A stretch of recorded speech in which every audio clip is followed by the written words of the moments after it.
Andrew. Are you ready? Every father wants the best for his son. And you think that your son can maybe someday be the president or be the, the star of the football team. You have all these great high hopes.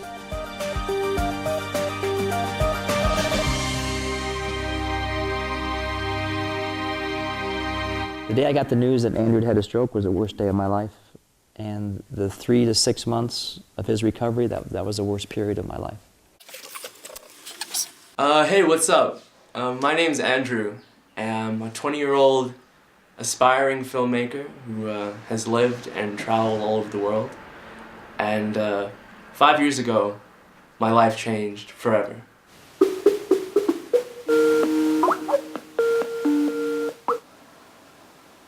Good. Yep. Good. Yeah, Good. cool. Then I just heard like a bang sound. Kind of slowly get up to see what the sound was. And then I turn over and Mom's like kind of cradling you. You were in the bathroom. You were almost fainted. I panicked there. I remember working on a health essay, and then I felt this incredible pain in my in the right side of my head. And I was just kind of scratching it, and then for me, actually, kind of just it's just a blur from there. They put you under IV, but you were not conscious still then. He kept looking at your eyes, and he said that you were probably overdose of drugs. And I stared at the guy and I said, you gotta be kidding. When he got to the hospital, he wasn't able to move his left arm or his left leg at all. It's undescribable. It's a feeling of almost lost, feeling like I lost something really, really important, but just couldn't quite figure out what it was. He actually had an arteriovenous malformation. It's a little different from an aneurysm. Both of them can bleed. He said, I don't have time to sugarcoat this. He said, Andrew suffered a stroke. It's very serious. It's potentially fatal. I need your permission right now for emergency brain surgery, which is also potentially life-threatening. After my stroke, I understood that I could have died, that I could have lost everything. How much I could have lost. I'm not even just talking about my life, which yes was in jeopardy, but my very way of life, my lifestyle. And it's taken me about 5 years to really be able to comprehend that. And all through my family members, my mother, my brother, and my father, they each approached what happened to me in a different way. My mother kind of saw it as a process of me coming back, that I wasn't changed per se, I was just lost and she had to find me again. My father perceived it as kind of getting a new son, not a worse version of me, just a different me. And my brother is unique in that he perceived it as me changing, but at the same time, he still saw the core of me as the same. My essence kind of maintained itself. So it's 3 different approaches to what happened to me, and I'm not entirely sure which one's correct.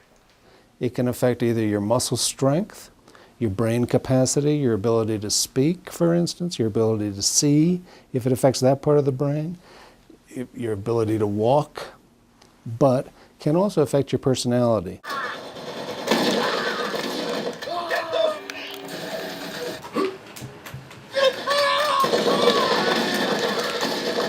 The first couple weeks, you were very rude to people. Yeah, dude, I'm getting to that part. Like, now. He was very loud. Yeah. And he would say the first thing that came into his head. Sweet. I had a new chance. It was a new life for me. You see it like clear. When you were away, it's like you see what's important in your life. Mm-hmm. You know what I'm saying? And that was giving me another chance with you. So I was like, I couldn't ask for more. You know, I came alive. And I think we all did in a little bit. We came alive. It was early in the morning, you get ready for school, you complained of a headache. She said, okay, go lay down And if he would have laid down and gone to sleep, who knows what would have happened.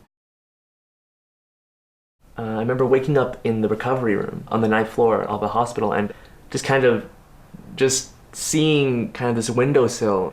I just remember holding on to that image. It was everything to me. It was like kind of like a rebirth in a way. I don't think I'll ever forget that. And that for me, yeah, that's to me that is my true first memory. Now there's a great picture that we don't have anymore because we deleted it. It's too painful to look at. But it's a picture of you resting your head on your arms on the windowsill. You start from the basics and learn to tie your shoes, learn to wear a pants, synchronize everything. Andrew, we did a lot of physical therapy with you. Okay, so you don't remember that part, but it took a lot of time. You were a teenager, and there were changes that you were going through. But imagine, you went back to school like 2 months or less than 2 months later, a month and a half. It was tough, but I think it was the best thing to do. And you did finish 11th grade, you did 12th grade, and you did it. You were like an example for other kids that go through the same. It can be done. Thanks. Thank you for that. After, just kind of enduring this and coming back, it's been 5 years now. I'm kind of this new person. It's almost kind of a philosophical question when someone asks, "Who are you, Andrew?" I know who I was. I know who I became afterward, after my stroke. I know who I am now. But those 3 different versions of me, they're not necessarily the same person. Maybe these 3 people share the same experience. They perhaps share the same memories. But the person I am is kind of maybe a different composite of all those different me's. I think the stroke did change Andrew's personality. We've talked about it before. I think it, in some ways, it was almost like a rite of passage from one type of Andrew to another. It was Andrew cubed or squared. He became like the quintessential American. Very loud, bold, brassy. There was some of that in Andrew before his stroke, but that kind of id came to the surface. That's what I noticed. I've come to a certain conclusion when it comes to determining a person's identity. I understand that there may be some cynics who attribute my mental shift to just me growing up. I believe there's an inherent difference between growth and utter change. It really comes down to 3 aspects, and that's mind, matter, and memory. Memory in the sense that it's the essential building blocks of someone's identity, its experience. It creates personality. And matter is the physical world that surrounds us and what we are physically made of. And I suffered trauma to my literal brain matter. And mind, which is kind of more of a mindset, an outlook on your memories, on the environment around you. Something perhaps the equivalent of a soul or something that's intangible. And in my instance, I've realized that it wasn't necessarily my memories that were altered or the world around me. It was just my own personal outlook, my own mindset of my own memories. It changed. My mind was altered to perceive my life differently than I had before.